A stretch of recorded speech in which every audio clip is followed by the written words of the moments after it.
Howdy, I'm Carrie Evans. I'm coming to you from the shores of Tsinket Lake, which is traditional and unceded territory of the Wet'suwet'en and Wet'suwet'en First Peoples, including Shislata Carrier Nation, Lake Babi Nation, Ni Tai Bunband, Skin Tai First Nation, Silkazko, and Wet'suwet'en First Nation in what is now called British Columbia, Canada. I recently completed the Master Practitioner program in Compassionate Systems, and we were asked to do a 10-minute summary of our learning. I had this image in mind that I just couldn't let go of, especially sitting here on these shores. And it's an analogy that's made a lot. You can find various versions of it on YouTube. But basically, we use it to talk to kids and teens and even adults about prioritizing. So if we fill our vessel with little things, unimportant things that take a lot of time, we have no room for the bigger rocks, the more important things in life, whatever those may be. I was thinking about that as it pertains to what I've learned in compassionate systems over the last couple of years, but especially in the Master Practitioner program.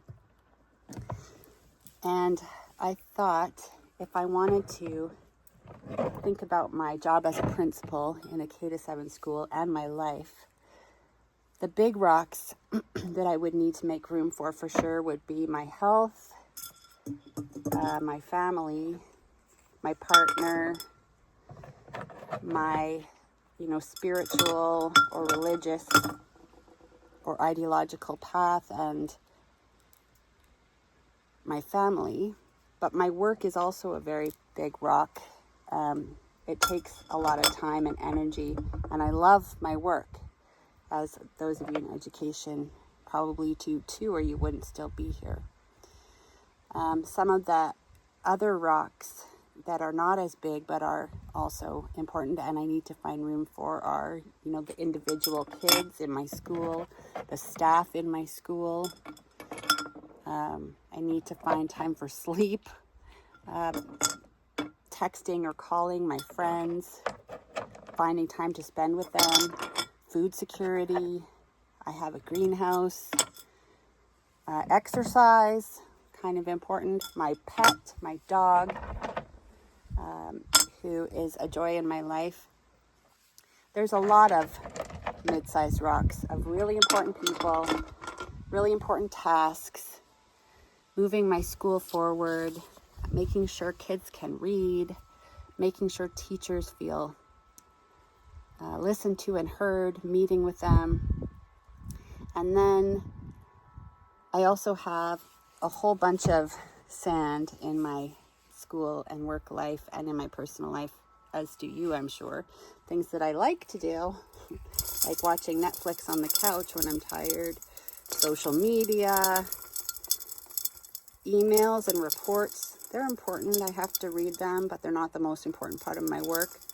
House cleaning, chopping vegetables, setting up school pictures, or potty training classes for parents in my community, because lots of kids come to school and not potty train now.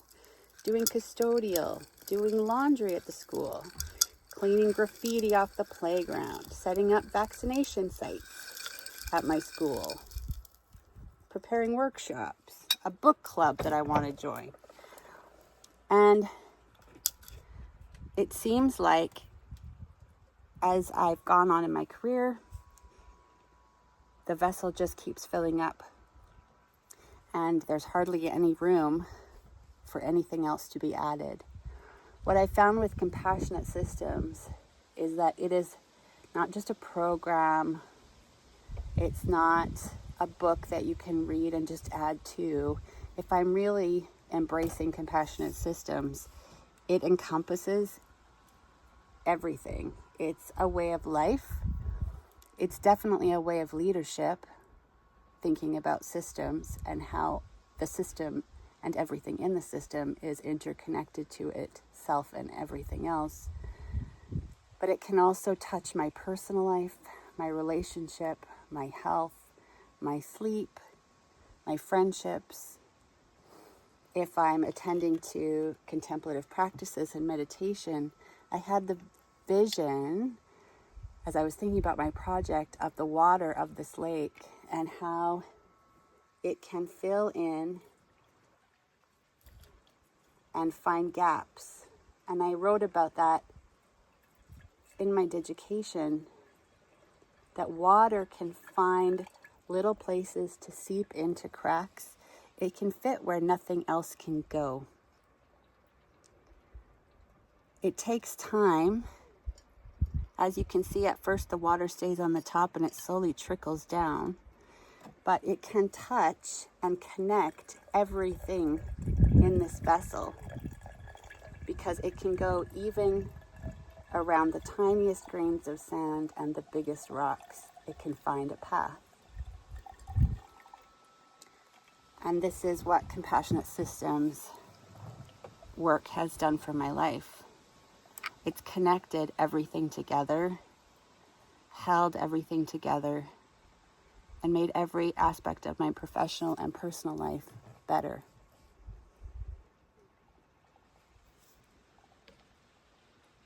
But it takes time, and I've had to be patient.